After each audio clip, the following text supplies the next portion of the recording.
کاہلی اچھی نہیں، جب بڑھاپا آ گیا کچھ بات بن پڑتی نہیں، ہے بڑھاپا بھی غنیمت جب جوانی ہو چکی، یہ بڑھاپا بھی نہ ہوگا موت جس دم آ گئی۔ کوئی بوڑھا شخص یہ نہ سمجھے کہ جناب عبادت تو جوانی کی اچھی ہے، اب ہماری تو عبادت ہی بیکار ہے۔ نہیں، جوانی گزر گئی، موقع اب بھی ہے، کیونکہ یہ سانس چل رہی ہے، یہ روح گزر رہی ہے، یہ سانس چل رہی ہے۔ جب تک ہمت ہے اللہ کی یاد میں وقت گزاریں، اگر سانس ٹوٹ گئی اور یہ تار ٹوٹ گئی، جدا ہو گئی، تو پھر انسان اپنے جسم سے کپڑے بھی جدا نہیں کر سکے گا۔ ان لمحات سے پہلے اپنے آپ کو رب کے حضور جھکا دو، رب کو یاد کر لو، اطاعت خدا میں زندگی گزار لو، تاکہ ان سجدوں کی طفیل اور ان رب کے حضور جھکنے کی طفیل اللہ تعالیٰ آخرت کو بہتر فرما دے۔ سرکار دو عالم نور مجسم صلی اللہ تعالیٰ علیہ وسلم، آپ کا فرمان ہے، حضرت عمر بن میمون رضی اللہ تعالیٰ عنہ روایت کرتے ہیں، قال رسول اللہ صلی اللہ علیہ وسلم وہو یعظہ اغتنم خمسا قبل خمس، حضور اکرم صلی اللہ علیہ وسلم ایک شخص کو نصیحت فرما رہے تھے، فرمایا 5 چیزوں سے پہلے 5 چیزوں کو غنیمت جانو۔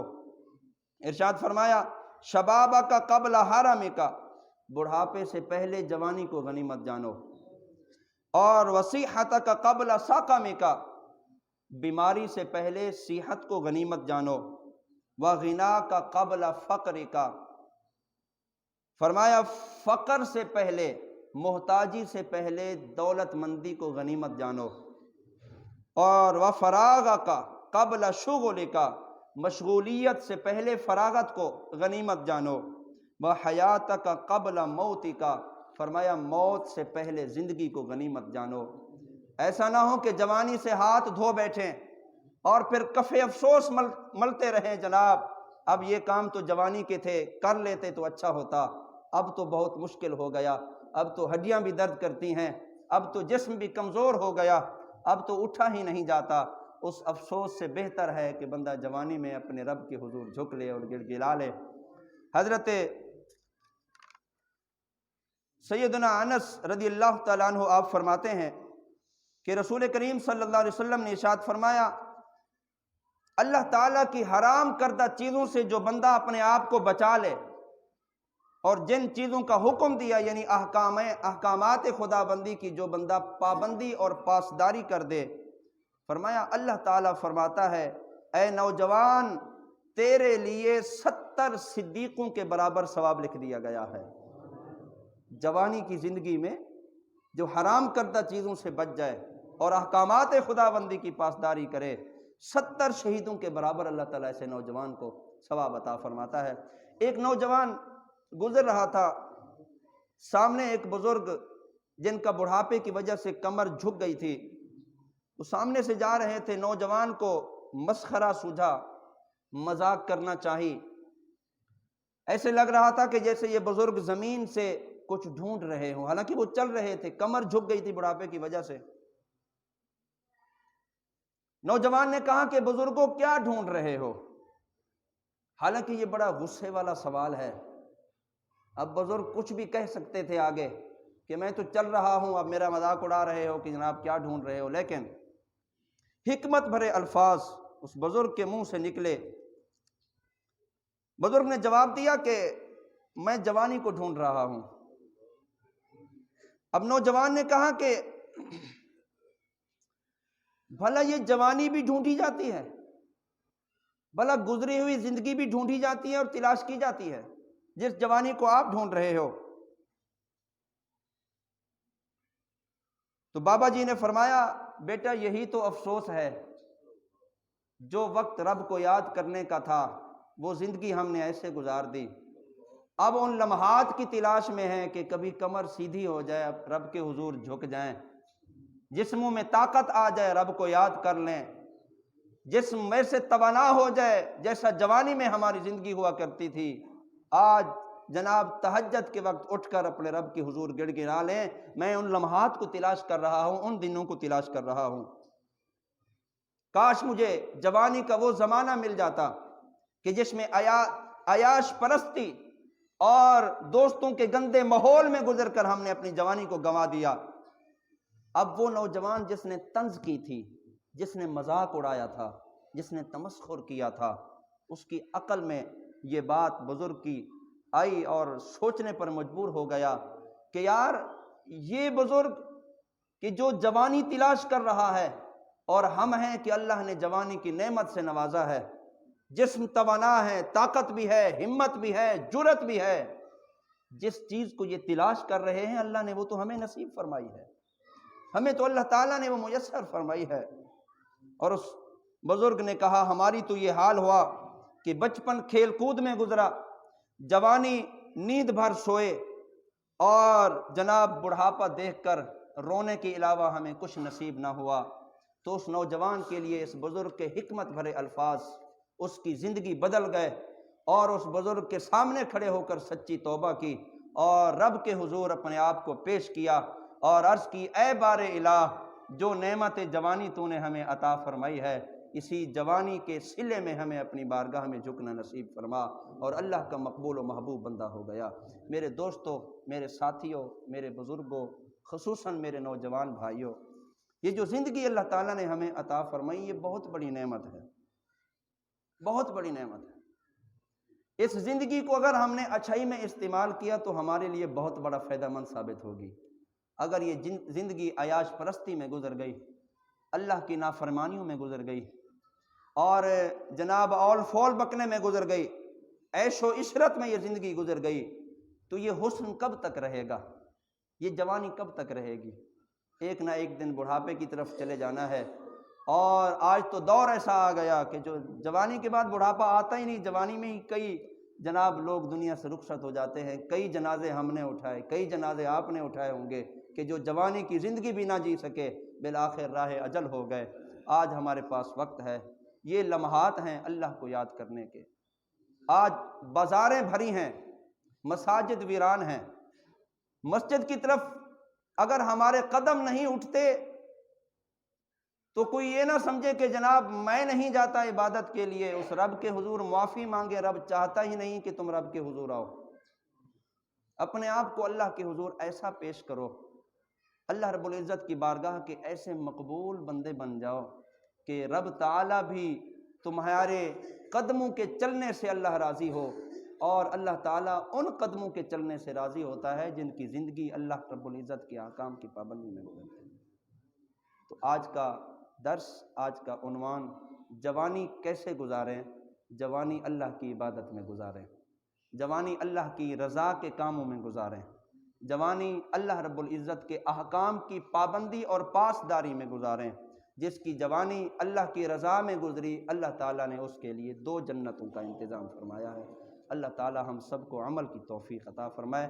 وآخر دعوانا ان الحمد للہ رب العالمین۔